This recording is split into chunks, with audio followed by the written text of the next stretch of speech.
Well, it looks like the fanboys are out in full force once again, trying to take down anyone who doesn't agree with them. Stop me if you've heard this before. What's interesting to me is that they are the first ones to call someone a cultist. Meanwhile, they don't even realize that they have become the very thing that they claim to be against. If you need any more proof that the biggest problem with DC right now, it's not James Gunn, it's not even the studio. It's the fandoms that are driving more and more people away from this brand. And if this universe that they already seem to love so much doesn't end up panning out, then they will have no one to blame but themselves. Let's discuss. I watch so you don't have to. All I'm offering is the truth, nothing more. Ladies and gentlemen, I've dealt with a lot of unhinged fandoms during my time on YouTube. If you don't believe me, I have a full block list filled with crazy Chucky fans, Jenna and Melissa simps, and now you can add James Gunn fans to that illustrious list. And the only thing that all of these different pockets of fandoms have in common is that they are all clearly allergic to hearing a different perspective. Even if they hear the most well thought out and articulate response to something, in their minds, they have to invent a reason to justify it all. This oftentimes results in them labeling you and coming up with any reason they can think of to try to discredit your opinion. It's a real lack of maturity if I've ever seen it. I'm hurt and I'm old and I'm tired and I work with fucking children. And my question has always been the same. Why are people not allowed to dislike or like whatever they want without conflict? Especially for something as inconsequential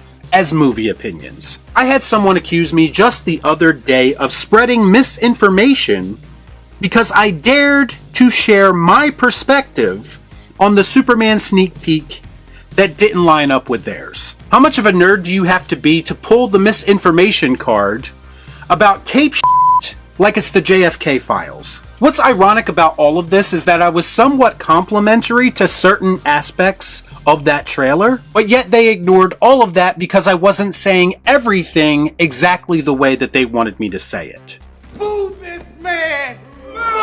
These people are seeking 100% validation, and I did not give that to them, so now I am their enemy. What's going on in the Superman and DCU fandom right now is unfortunately something that's going on in a lot of fandoms. That being, certain members of that fandom have already made the DCU and Superman their entire identity online. And this is somehow happening before they see a single live-action project from this universe. So I ask the question again, why is it okay to praise something unconditionally, having not seen it, but I'm not allowed to criticize it? I have never once shamed anyone who came to me and said they were excited about the Superman or DCU reboot. Because I don't expect everyone to share my opinion, so why am I expected to share others? But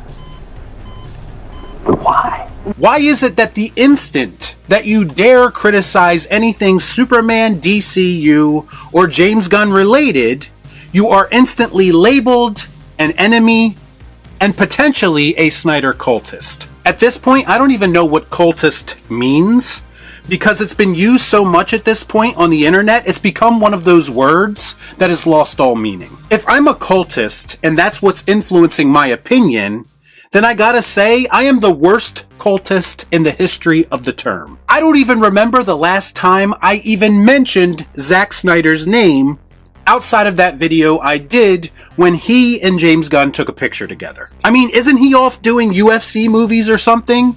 He hasn't been involved with DC for years now. They are just using his name as an excuse to explain away valid criticism of the DCU and Superman. It's true.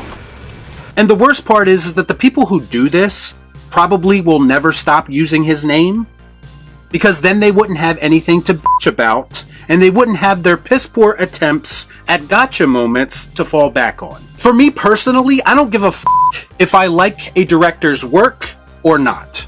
When they have a new project that comes out, I am going to judge that project on its own merits. And that's what separates me over the people who get butthurt over my opinions. You see, I'm honest, sometimes brutally so, and there's a lot of people out there who do not know how to handle that. And I get it, it's tough out there when we have a lot of content creators who have a lot of fake and manufactured responses to things. Because of that, sometimes when something real comes along, people do not know how to respond to that. In today's day and age, people have become allergic to criticism.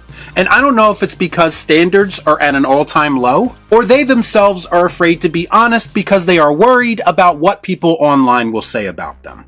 Stop being a bitch and come on. All I can really do is be as genuine as possible, and the people who appreciate and respect that will stick around whether they agree with me or not, and everyone else can sit on the sidelines and be mad, I guess, because right now when it comes to these people, I'm pretty much in a block and move on type of mood. If I say that James Gunn's style of filmmaking is not appealing to me personally, I am well within my rights to say so.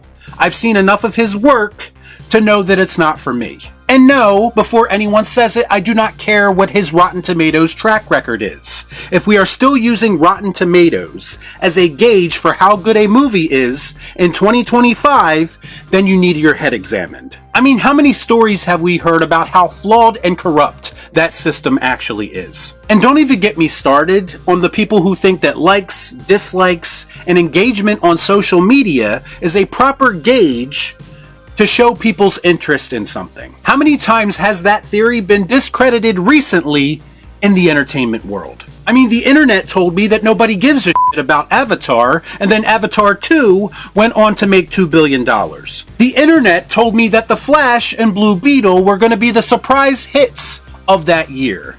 And what happened? They flopped. These people who are chronically online and dedicate themselves to hyping something up and attacking anyone who doesn't agree with them, they live in fictional worlds in echo chambers that are not representative of what real people in the real world feel. And I guarantee you that if for some reason the DCU didn't succeed, that these people would change their tune very quickly and find something else to be obsessed about. It's gotten so bad that one of the writers for Discussing Film came out recently and said that these people make it insufferable to cover anything DC related, and I agree. And the worst part is that this person wasn't even being critical, he was just reporting on a quote about the movie, and again, he didn't say everything exactly the way that these people wanted him to say it. It's reached extreme levels of these people being considered completely unhinged. And then I saw this post from Blu-ray Angel.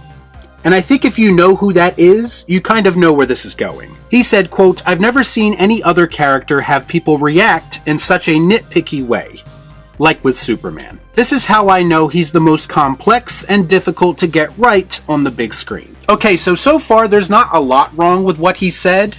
People are nitpicky about Superman, and I think that has a lot to do with everyone having a different idea of how this character should be portrayed. Although you could say that with almost any fictional character that is beloved in the modern era. The only thing that I would push back on, and this is something that I push back on all the time, is that people wouldn't have so much to nitpick if James Gunn and WB didn't reveal so much and there weren't so many leaks. I mean, if information gets out about this movie, then people are going to react to it. There's nothing you can do about it, and you know what? Some people aren't going to like what they hear or see.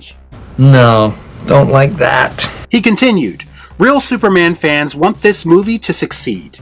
Real DC fans want the DCU to thrive like the MCU." Now, I understand there's a couple of different ways you can interpret his words, but this sounds dangerously close to what I've been personally hearing with the Star Wars franchise, or with the Marvel franchise, or hell, even with the Halloween franchise. Just because you are a fan of something does not mean you are obligated to support every piece of media that comes out under that brand. Now, do we all want more great Superman movies? Of course we do. But if the studio and the director are showing us something that we don't particularly like, then we aren't just going to blindly support it. Some people will do that, and that's fine, but I'm not that type.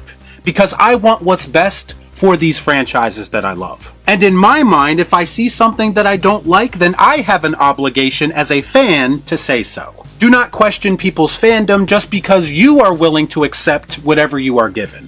Damn right, that's the only way I work, Cap. As far as thriving like the MCU goes, are we talking about creatively or financially? Because creatively, the MCU is not the shining beacon of light that everyone likes to pretend that it is, which is exactly why I have no interest in the DCU being an MCU carbon copy. As far as financially goes, I have no idea whether or not Superman is going to succeed or fail. The truth is that I haven't definitively said either, because it is a hard movie to get a read on, with all of the bullshit that's going on around it. But at the end of the day, I don't really care either, because the only way that the box office is going to impact me as a fan is if this movie sucks and it does well, because that means we're just going to get more shitty movies.